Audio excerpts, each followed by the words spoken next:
Hi again, everyone. I'm Tony Cardasco in Las Vegas. Chris Golick is joining us from Chicago today. And welcome to Locked On Golden Knights. Thanks for making us your first listen each and every day.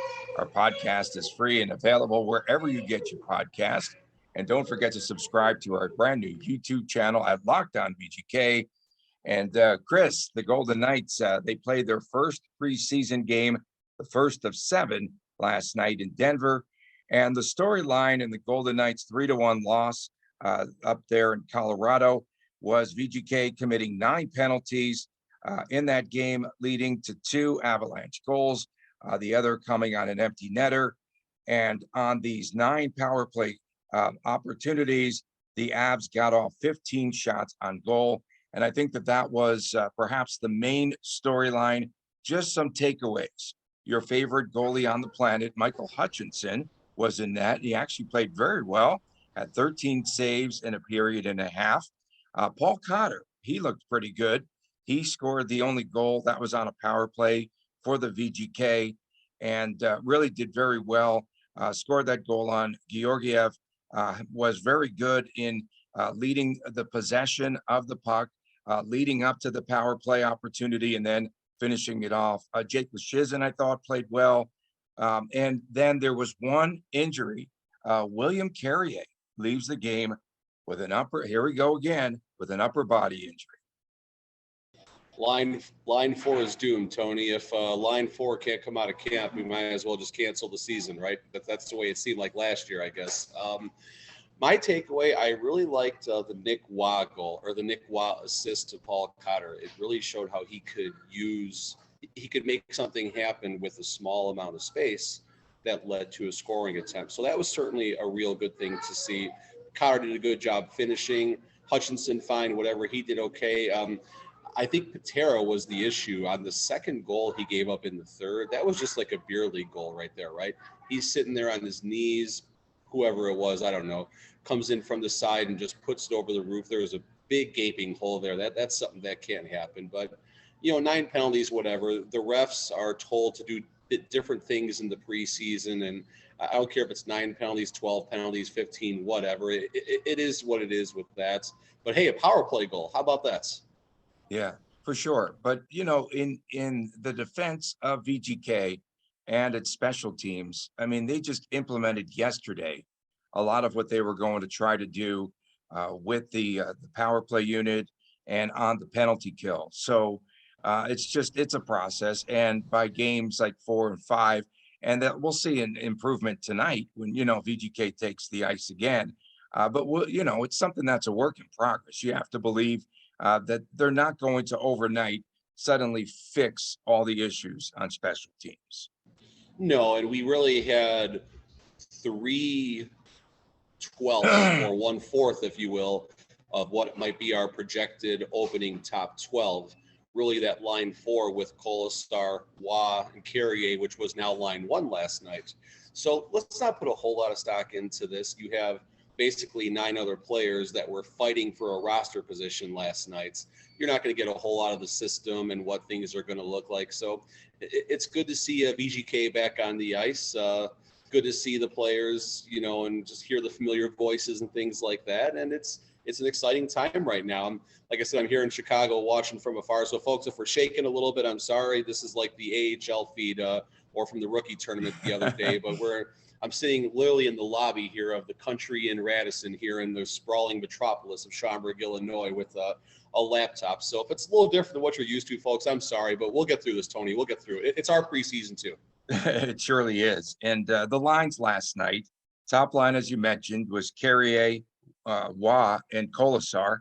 And yeah, that Waugh pass was really special there. I thought that was really good. That was a good and finding play. The space, and then Cotter with the quick release there for the goal. And then Howden, Fraze, Amadio on the second. And then you had Leschyshyn, Dean, and Ronbjorg on the third, Cotter, Mrazov, and Dorofeyev on the third line. And then the pairings, defensively, Hutton and Whitecloud, Bischoff and Cormier, and Hayes and Pahal. So those were, again, the lines. And then they split the two goaltenders, I should say, with Hutchinson and Patera. And tonight, from what they said on the broadcast, we're expected to see some of the veterans play this evening. How much do you think they will add as far as veteran presence in the game this evening? I'd probably say 6 of the 12 will be possible combinations you'll see coming out of camp. It'll be interesting to see if they do come out with that with the Eichel line tonight, along with Kessel and Riley Smith. I don't think we're going to see Mark Stone tonight. He's been practicing, which is a good thing, and I know people were concerned. It seems like Stone is progressing to possibly be ready day one, or he wouldn't be on the ice right now. I'm sure they're being really careful with him there. So I'm excited to see how that's going to play out. Our line 3 right now is slated for Carlson, Amadio, and Howden. I wouldn't be surprised if a couple of them go back to back. And line 4 might be like your Lecision, Ronbier, Dorofeev, throwing any AHL player here. Definitely interesting seeing White Cloud last night out there with Hutton. That looks like that's going to be possibly an opening night, how that's going to start. So, we'll talk about Nick Hague later, I guess. Yeah. Anyone else stand out in your mind? Again, there were some travel issues too for the VGK. They started the game a half an hour late. I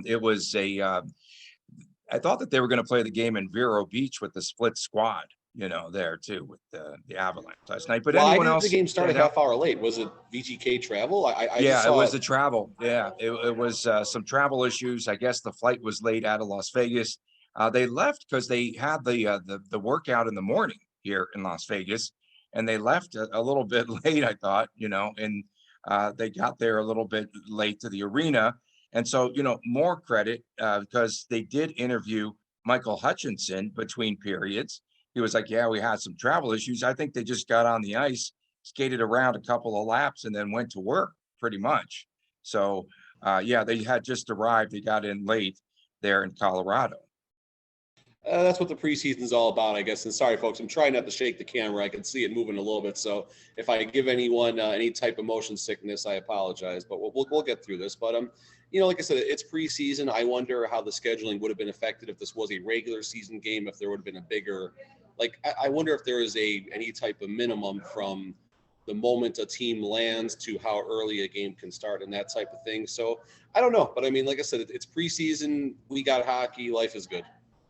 Okay, coming up next, we're going to take a look at those new lines. Perhaps those are lines that will be sticking in the upcoming season.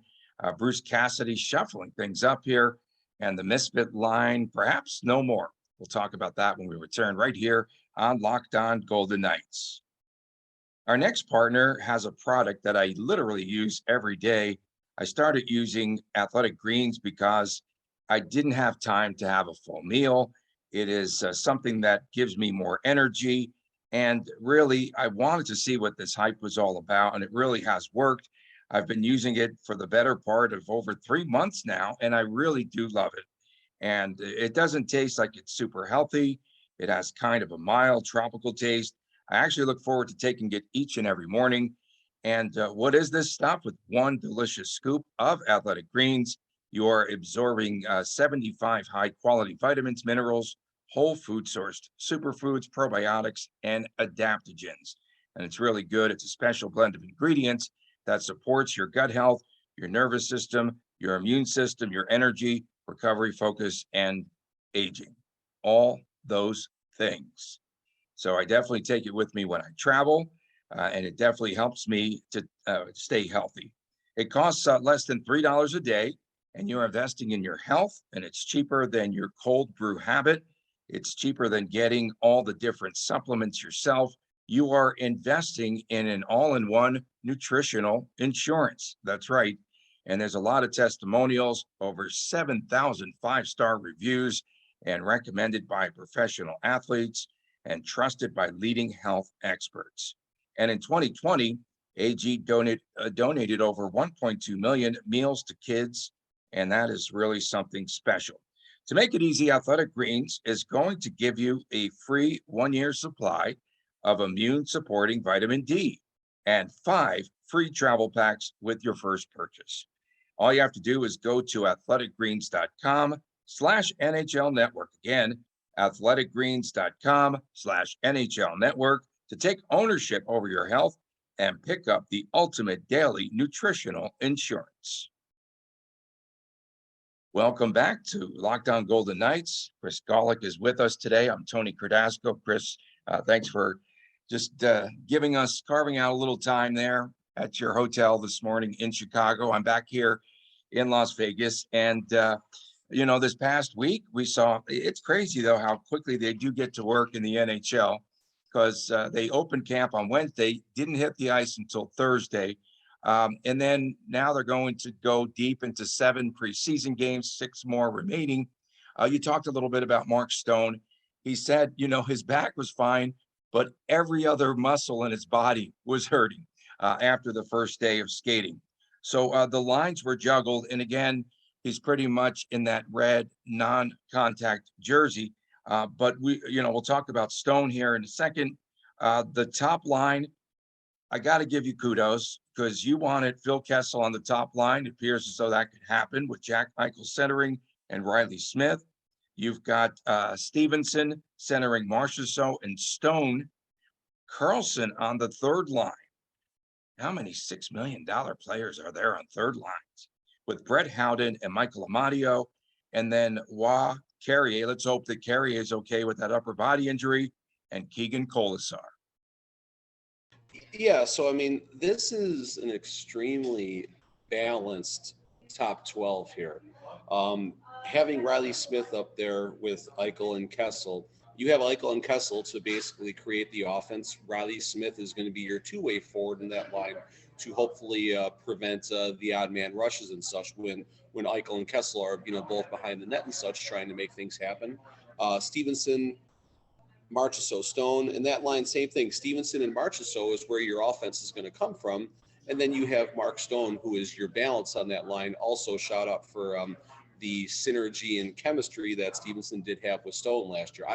I honestly, I feel like I was on an island. Every other person that I respect, and this doesn't mean knocking on anyone either here, but just all the other, we all follow multiple news sources and stuff like that. And I'm a fan just as well as I enjoy doing this sort of thing here.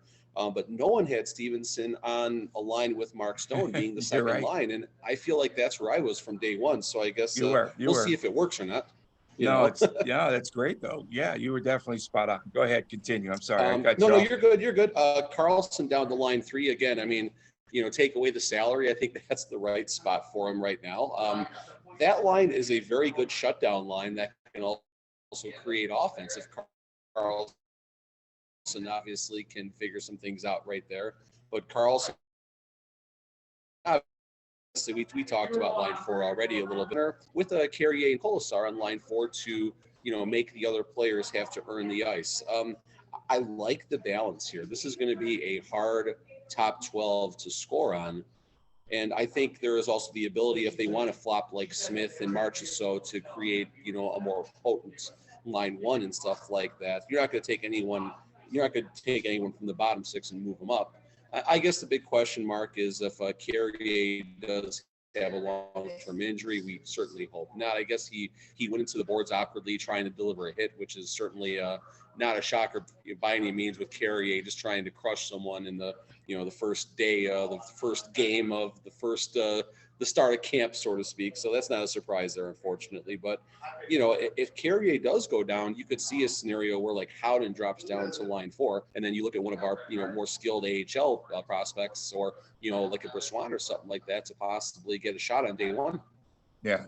And Brendan Brisson was a player that was in a red jersey, hurt himself in rookie camp, and then he took it off the second day on Thursday, and he's back to skating. And hopefully we'll see Brendan Brisson, get some ice time in tonight's game. Bruce Cassidy, I'm wondering how much these lines are going to stick, or if he's just kind of toying with the possibilities, but these do seem like they're legitimate lines. Will we see Jack Eichel play in the preseason? We saw how damaging it was to the Raiders not playing Derek Carr and Devontae Adams in the preseason.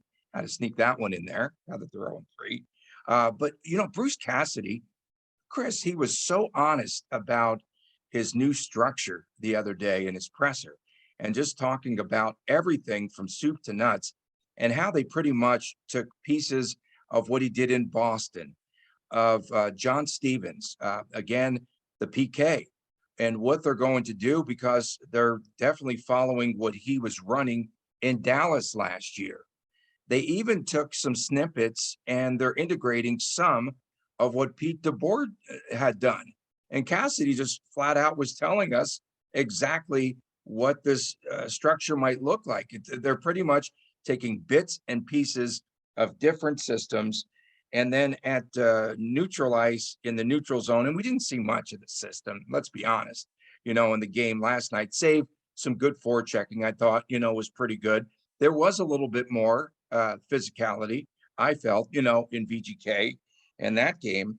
And they're going to do more 1-2-2 at center ice and entering the zone than the 1-1-3 that Pete DeBoer had used. But I thought, again, I just felt that Bruce Cassidy was so honest to the media, to the fans, and just giving us an example of how he's going to be running things structurally here in Vegas.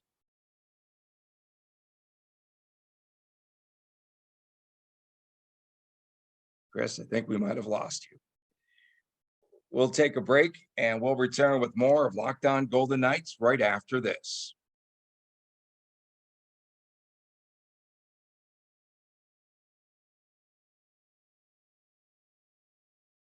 Welcome back to Locked On Golden Knights. Tony Cardasco here in Las Vegas, and Chris Golick is joining us from Chicago.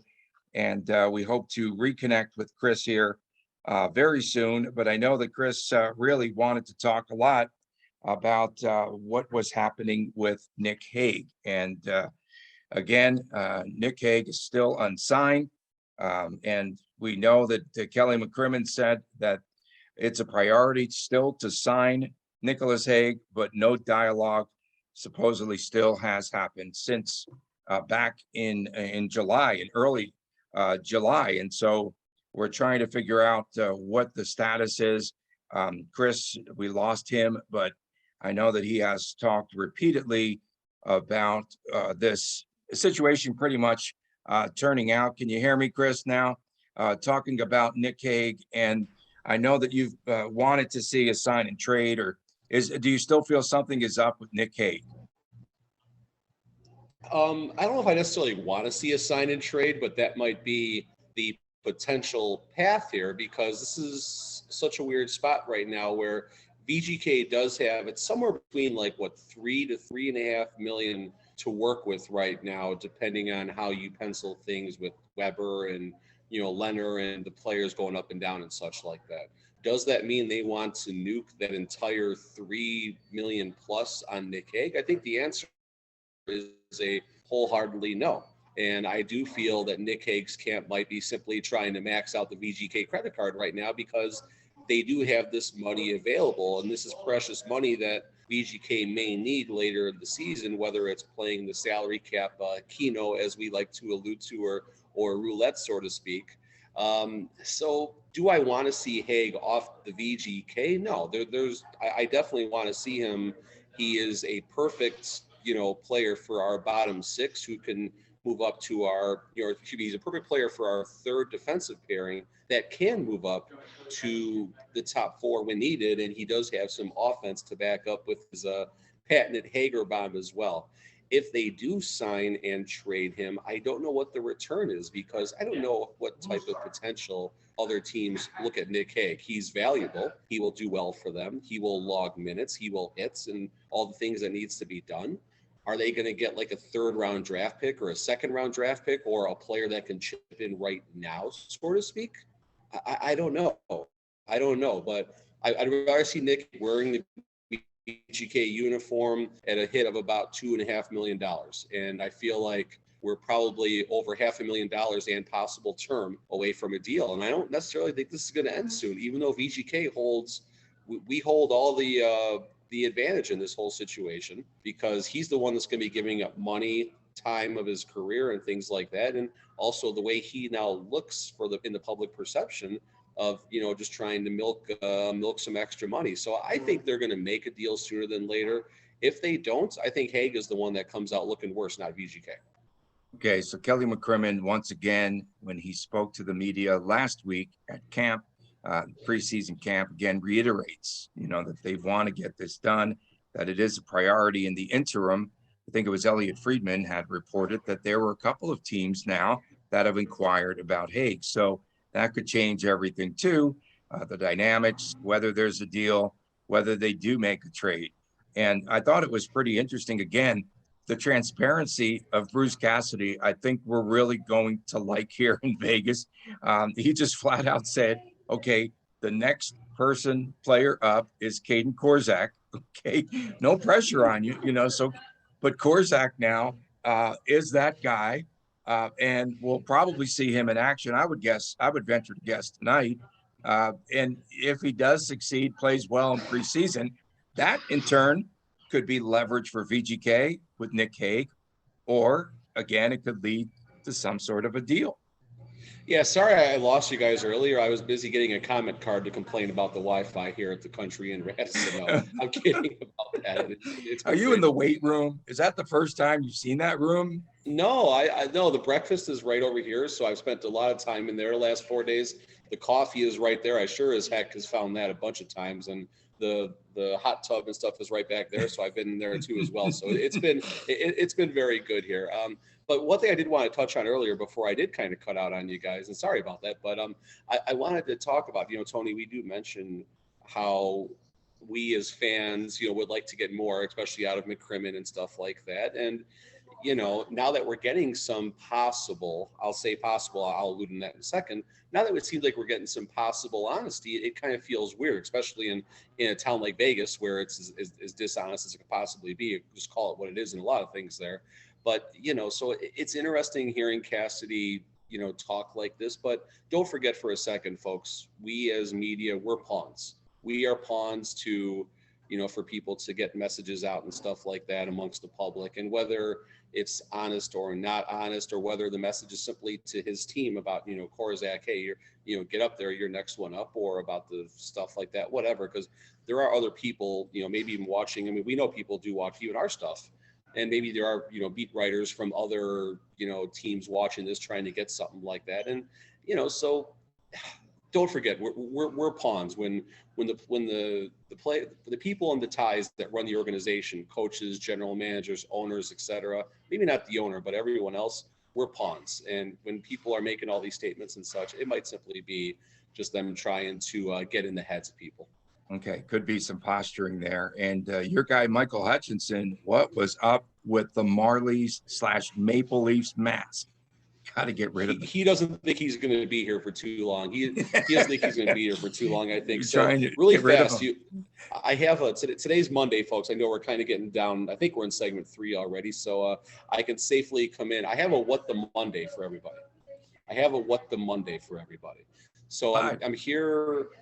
Illinois is a very weird place when it comes to roads and stuff like that. Sometime in the 90s, they developed a little expressway called the Elgin O'Hare Expressway.